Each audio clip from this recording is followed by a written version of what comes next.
Pak Ganjar, ini pertanyaan saya terkait UKT yang mahal itu.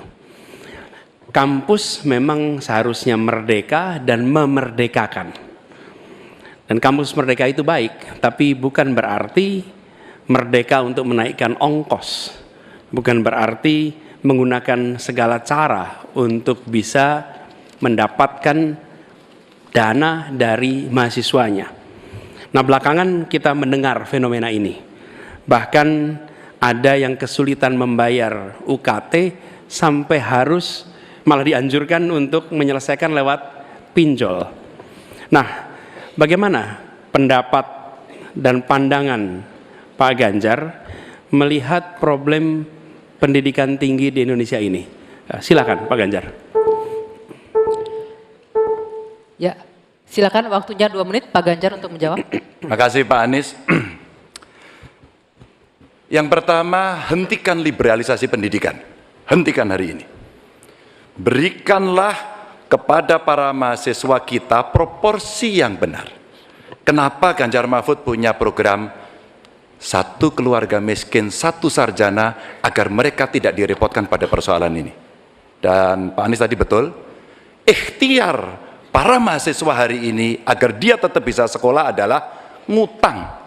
Dan pinjol ternyata menjadi problem, dan saya sepakat, kami diskusi beberapa waktu lalu dengan para mahasiswa di Jogja, ini menjadi cerita utama.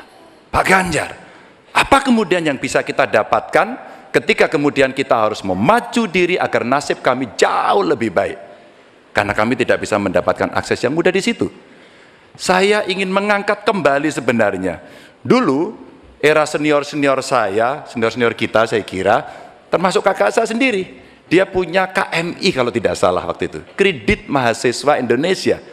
Dan kalau tidak salah kakak saya sampai hari ini ijazahnya tidak pernah diambil juga. Karena itu dia lulus menggunakan kredit yang sangat murah, diberikan skim oleh pemerintah, dan modelnya seperti Yarnen, bayarnya setelah panen. Panennya apa? Ketika dia sudah lulus. Maka liberalisasi yang mesti dihentikan ini menurut saya mesti juga diimbangi dengan proporsionalitas kepada mana yang mampu dan mana yang kurang mampu. Yang kurang mampu mesti mendapatkan intervensi dari pemerintah, dan tentu saja apa yang mesti dikerjakan oleh perguruan tinggi pun dia harus bisa menunjukkan bahwa UKT ini dengan klaster-klaster pembiayaan seperti ini diperuntukkan untuk kalangan yang memang sesuai dengan strata mereka. Begitu. Cukup? Baik. Saya berikan kesempatan berikutnya untuk Pak Anies menanggapi jawaban dari Capres nomor 3. 1 menit, silakan dimulai dari Anda bicara. Ya, terima kasih. Bagus Pak Ganjar. Kami teruskan. Jadi kami melihat pendidikan tinggi sebagai supplier pembentukan kelas menengah Indonesia. Negara harus menempatkan pendidikan tinggi itu sebagai eskalator sosial ekonomi. Jadi kalau cara pandangnya begitu, maka biaya pendidikan tinggi ada 2 penyedianya. 1 orang tua, 1 negara. Nah, unsur negara harus lebih besar. Negara ambil alih biaya itu, bukan justru malah dibebankan ke universitas. Supaya apa? Dosen, pimpinan universitas bekerja pada pendidikannya, pengajarannya, penelitiannya, pengabdian masyarakat. Biayanya negara yang masuk. Ini sebagai investasi. Nanti negara itu dapatnya pendapatan dari mana? Ketika mereka menjadi kelas menengah, mereka bekerja, mereka memberikan pajak bagi negara, tapi bukan pendapatan ketika mereka sedang sekolah. Jadi negara menciptakan universitas sebagai eskalator sosial ekonomi. Itu kira-kira juga dilakukan. Baik, kami berikan kesempatan terakhir untuk Capres nomor 3 memberikan tanggapan dari respon Pak Anies. Silakan Pak Ganjar, 1 menit dari Anda berbicara. Kalau kita ingin membangun dan basisnya adalah sumber daya manusia, saya kira tidak boleh diingkari bahwa betul pendidikan adalah investasi. Jangan dihitung-hitung sebagai sebuah kos. Maka kalau kemudian saya mau berbagi pengalaman di Jawa Tengah, kenapa saya cari keluarga miskin agar anaknya bisa sekolah langsung kerja. Kami mulai dari SMK karena alhamdulillah kami mampu untuk mengcover itu. Ada SMK Jateng, mereka sekolah 3 tahun dan lulus. Kami ingin tingkatkan ini. Kemana? Ke perguruan tinggi. Agar mereka kemudian bisa jauh lebih baik lagi. Dengan cara itu, ruang-ruang publik kehadiran negara, khususnya dalam bidang pendidikan inilah yang bisa kita berikan kepada mereka. Hari ini yang kita tuju adalah bagaimana kebijakan ini berpihak kepada yang lemah. Apakah itu si miskin, apakah itu kelompok perempuan, apakah itu penyandang disabilitas, sehingga mereka bisa mendapatkan akses pendidikan tinggi dengan murah. Baik, silakan selanjutnya. Selanjutnya hadirin sekalian, calon presiden nomor urut 2 Bapak Prabowo Subianto, kami persilakan untuk bertanya kepada calon presiden nomor urut 1 Bapak Anies Baswedan. Waktu Bapak 1 menit dimulai saat Bapak berbicara. Pak Anies, kita mengerti tadi bahwa angka kematian atau usia hidup Indonesia termasuk cukup memprihatinkan, dan ini masalahnya adalah karena kekurangan dokter. Apakah Bapak setuju dengan gagasan saya untuk secara besar-besaran mengirim 10.000 anak-anak kita ke luar negeri dengan beasiswa penuh untuk belajar kedokteran dan sains, teknologi, dan engineering mathematics sebagai langkah darurat untuk mengatasi kesulitan ini dalam waktu yang sesingkat-singkatnya. Terima kasih. Masih ada waktu Bapak? Cukup? Silakan Bapak Anies Baswedan untuk langsung menjawab pertanyaan dari Bapak Prabowo Subianto. Waktu Bapak 2 menit untuk menjawab, silakan. Ya, prinsip untuk meningkatkan kompetensi kami setuju Pak. Karena kompetensi yang meningkat bagaimanapun juga akan bermanfaat. Nah, isunya adalah kita harus melihat apa yang menjadi urgen hari ini. Dan di situ harus berbicara dengan siapa? Berbicara dengan stakeholder. Negara punya kewenangan, tapi sekali lagi pengetahuan dan situasi di lapangan kita harus berbicara dengan stakeholder. Siapa itu?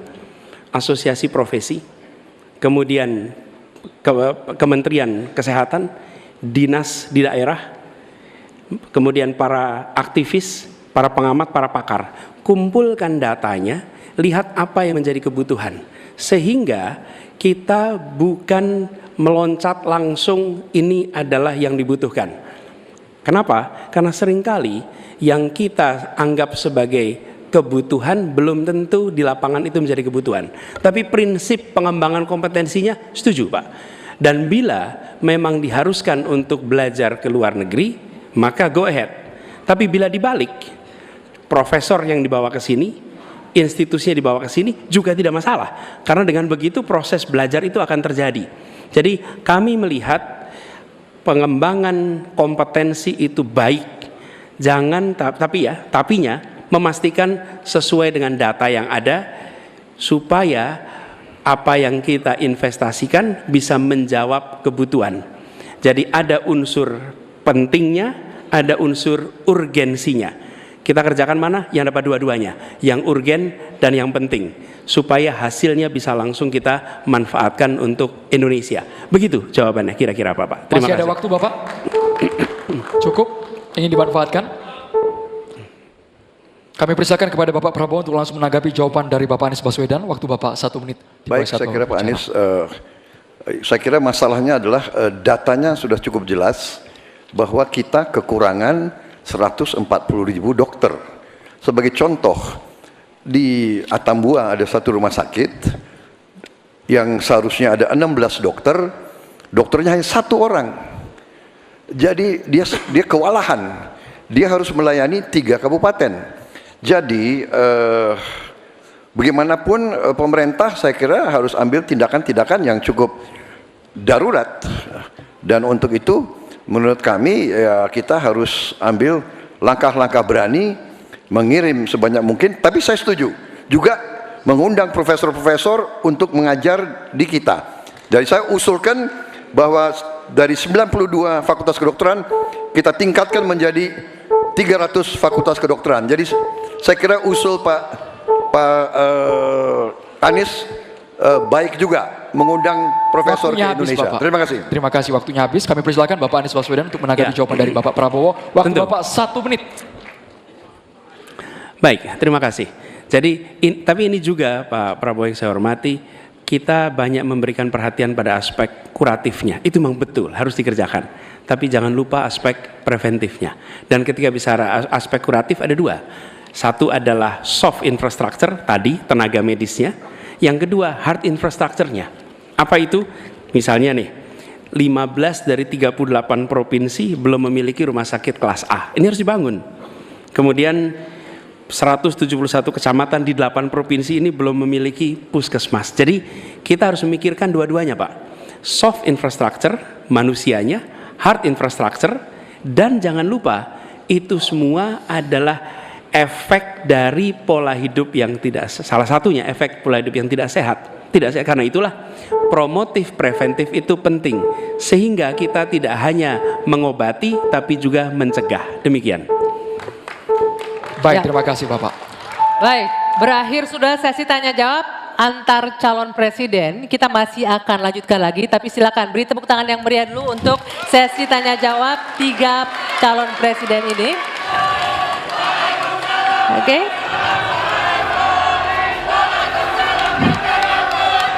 Ya, baik. Bapak, Ibu, dan juga hadirin, sudah ada 3 fase yang kita lewati. Mulai dari menyampaikan visi, misi, dan program kerja, kemudian menjawab pertanyaan dari panelis dan berinteraksi satu sama lain.